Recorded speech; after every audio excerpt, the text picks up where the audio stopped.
सबसे पहले आरएसएस पर बैन करिए आरएसएस को। आप एक भी चीज बताइए कि एसडीपीआई या पीएफआई ऐसा गैर कानूनी काम की है। मैं दावे के साथ कह सकता हूं एसडीपीआई या पीएफआई के लोगों के पास एक भी हथियार नहीं है। फर्जी तरीके से बनावटी केस है। एसएसपी का बयान सुना होगा, क्या सुने? उन्होंने क्या कहा कि दो संस्था का नाम दिया कि उसी तरह है। पहली ऐसी मुस्लिम कम्युनिटी मुस्लिम पार्टी है जो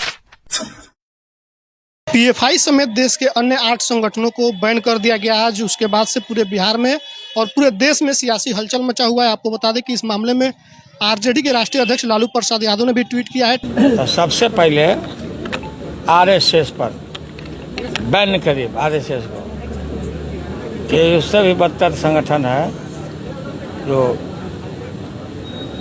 हिंदुत्व का कट्टरपंथ करना चाहिए। हमारे साथ एसडीपीआई के सदस्य हैं, नदीम वकील भी हैं। क्यों बैन कर दिया आपने? जी, मैं एसडीपीआई से हूं और एक वकील हूं। वकील होने के नाते मैं आपको बता दे रहा हूं सबसे पहला टारगेट कहां से किया गया। आप जान रहे हैं जब प्रधानमंत्री पटना आने वाले थे उससे एक दिन पहले फुलवारी शरीफ में शताब्दी समारोह में जी, तो उससे एक दिन पहले पटना के फुलवारी शरीफ से 2 लोगों को गिरफ्तार की जाती है। बुलाया जाता है पूछताछ के लिए कि कल के प्रोग्राम के लिए आप लोग आंदोलन तो ना करेंगे। इसी दरमियान अतर परवेज जो कि एसडीपीआई के सचिव थे उनको पूछताछ के लिए थाने ले जाती है। और उन्होंने जो किराए पे मकान लिए हुए थे जलालुद्दीन साहब दरोगा हैं, जो रिटायर्ड दरोगा हैं झारखंड पुलिस के, उनको भी बुलाया जाता है कि कैसे किसी किराए पर दिया। किरायानामा बनी हुई थी। वो दरोगा साहब को उनके किरायानामा के सिवा उनको किराए से मतलब था। कोई भी इलीगल काम के लिए नहीं दिए था, कोई लीगल काम भी नहीं हो रहा था। इसी दरमियान जब देखे कि ये मीडिया में ज़्यादा न्यूज़ नहीं आ रही है तो एक टारगेट के तहत, एक प्लानिंग के तहत एसडीपीआई और पीएफआई के लोगों को टारगेट किया गया। इसमें अतर परवेज जलालुद्दीन को एक बहुत मोस्ट वांटेड करके यूट्यूबर कुछ न्यूज़ चैनल के द्वारा हम देखे कि उनको कहा गया, कराया गया। एक एफआईआर दर्ज होती है जिसमें 26 लोगों के आसपास में एसडीपीआई और पीएफआई के सेवा के साथ साथ सामाजिक लोगों का नाम, सामाजिक संगठन के लोगों का नाम दिया जाता है।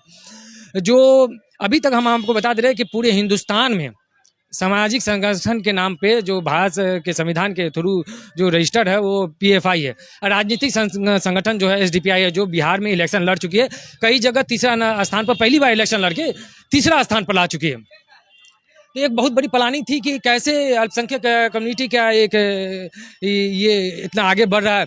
एक केस दर्ज कराया जाता है और इसमें एक दिया जाता है कि हथियार की इसकी उसकी ट्रेनिंग दी जाती है, जो एकदम बेबुनियाद है, कहीं कोई ये है ही नहीं।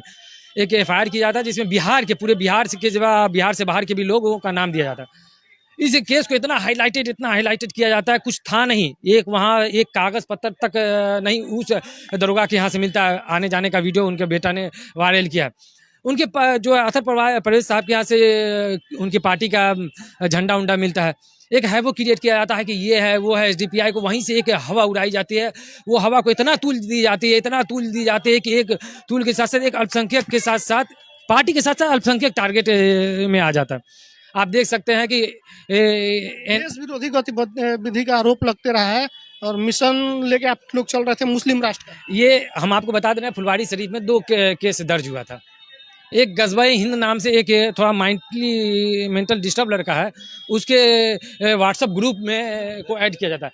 व्हाट्सएप ग्रुप में एक गजबाए हिंद नाम का एक व्हाट्सएप ग्रुप बनाता है एक लड़का, उसके नाम से मुकदमा दर्ज होता है।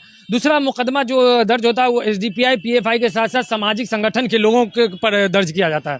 ठीक है, उस केस को इतना ज़्यादा हाईलाइटेड किया जाता है, इतना हाईलाइटेड किया जाता है कि और इस तरह से मुसलमानों को, अल्पसंख्यक को दिखाया जाता है जिसके बारे में हम आपको बता नहीं सकते, आप लोगों में भी देखे होंगे। उसके बाद एसडीपीआई पीएफआई के साथ साथ बिहार के बहुत सोशल एक्टिविस्ट, सामाजिक लोगों को नोटिस भेजा जाता है एनआईए का, उनको बुलाया जाता है, ये किया जाता है, वो किया जाता है। इससे पहले 4 लोगों की अरेस्टिंग की जाती है। ठीक है, जिसमें से एक एसडीपीआई के महासचिव थे, बाकी सोशल एक्टिविस्ट लोग हैं, एक वकील साहब भी हैं, उनको अरेस्ट किया जाता है। क्योंकि आप लीगली क्यों फाइट करते हैं, इनका केस क्यों देखते हैं? हम तो किसी का भी केस देख सकते हैं भाई, कोई भी कोर्ट में आएगा।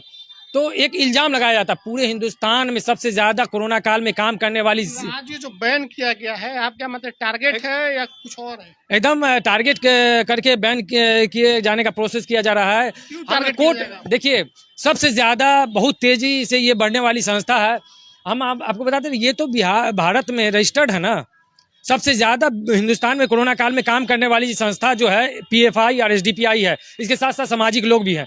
सबसे ज़्यादा बिहार में, हम खुद आपको बता दे रहे हैं, कई पत्रकार महोदय हमको फ़ोन भी कर चुके हैं कि हमने यहाँ 100 से ज़्यादा लोगों को दफन किया। हमको सबसे लोगों को दफन जो कोरोना पॉजिटिव मरीज की डेथ हो जाती थी उनको दफन किया है, और सैकड़ों ऐसे लोगों की मदद की है जिनको कोई देखने वाला सुनने वाला नहीं था कोरोना के वक्त। जी, कोरोना के बाद। तो ये पार्टी जो इतना ज़्यादा सामाजिक कार्य कर चुकी है, इतना पब्लिक के बीच में हाईलाइटेड हो चुकी है, पहली बार इलेक्शन लड़ती है, कई जगह तीसरे स्थान पर रहती है, कई और जो भी राजनीतिक पॉलिटिकल पार्टी है उनके साथ गठबंधन करके यहाँ इलेक्शन लड़ चुकी है, इसलिए इसको टारगेट किया गया। ये पहली ऐसी मुस्लिम कम्युनिटी मुस्लिम पार्टी है जो कैडेट बेस्ड पार्टी है जी, इसी के लिए इसको टारगेट किया गया है। एक जरा इसमें संविधान विरोधी काम नहीं होता। बता दीजिए किसी भी SDPI या PFI के लोगों का ऐसा वीडियो या फुटेज है जो हथियार के साथ हो।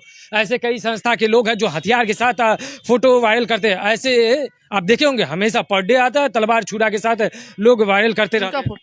बहुत ऐसे संस्था है जो देख रहे होंगे, ऐसे संस्था है जिस पर सैकड़ों मुकदमा दर्ज हो चुके हैं। ऐसे लोग हैं जो देश में माहौल बिगाड़ने का काम किया है, देश में सांप्रदायिक माहौल बिगाड़ने का काम किया। उनके खिलाफ केस पूरे हिंदुस्तान में दर्ज हुई है। उन पर कार्रवाई ना करके SDPI और PFI पे कार्रवाई की जा रही है जी। इस कार्रवाई के बाद आप लोग क्या करेंगे? हम लोग कोर्ट में जाएंगे, कोर्ट में लीगली फाइट करेंगे। संविधान के पक्ष में, संविधान के आदमी है, संविधान के थ्रू हम लोग मिशन क्या था हिंद मुस्लिम राष्ट्र? नहीं, ऐसा कोई मिशन उशन नहीं था। ये है वो क्रिएट किया जा रहा है आपके दिमाग में। ऐसे समाज में ऐसा नहीं बनाया जाएगा तो आप कैसे देखेंगे न्यूज़? ये सबसे ज्यादा, ये आपने पहले SSP का बयान सुना होगा, क्या सुने?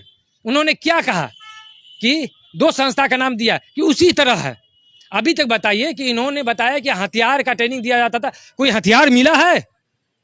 हाँ, कोई हथियार मिला है? बताएंगे? कोई हथियार नहीं है, हो ही नहीं सकता है।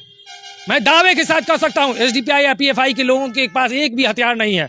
सब संविधान के रक्षक लोग हैं, सब ये सामाजिक लोग हैं। इन पर फर्जी तरीके से एक बनावटी केस किया गया है। देश तोड़ने की कोशिश कर रहे थे। अरे देशभक्त लोग हैं, बताइए। हम अपने जान की बाजी लगाकर लोगों की सेवा कर रहे हैं। हमारी रजिस्टर्ड राजनीतिक पॉलिटिकली संस्था है SDPI, सामाजिक संस्था रजिस्टर्ड संस्था है PFI। हम कैसे कर सकते हैं? सबसे ज़्यादा हम ये यहाँ काम कर रहे हैं, देशभक्त लोग हैं। हम अपना क्या आपको कैसे बताएं? तो कैसे देशभक्त साबित कीजिएगा? हम कोर्ट में हम चैलेंज करेंगे।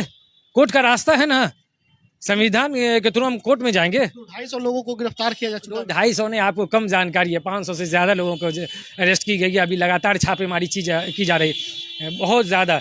यहाँ दर्जनों ऐसे लोगों पर जो बिहार में नोटिस भेजा गया है, जो सामाजिक लोग हैं। लगातार गिरफ्तारी का क्या मतलब?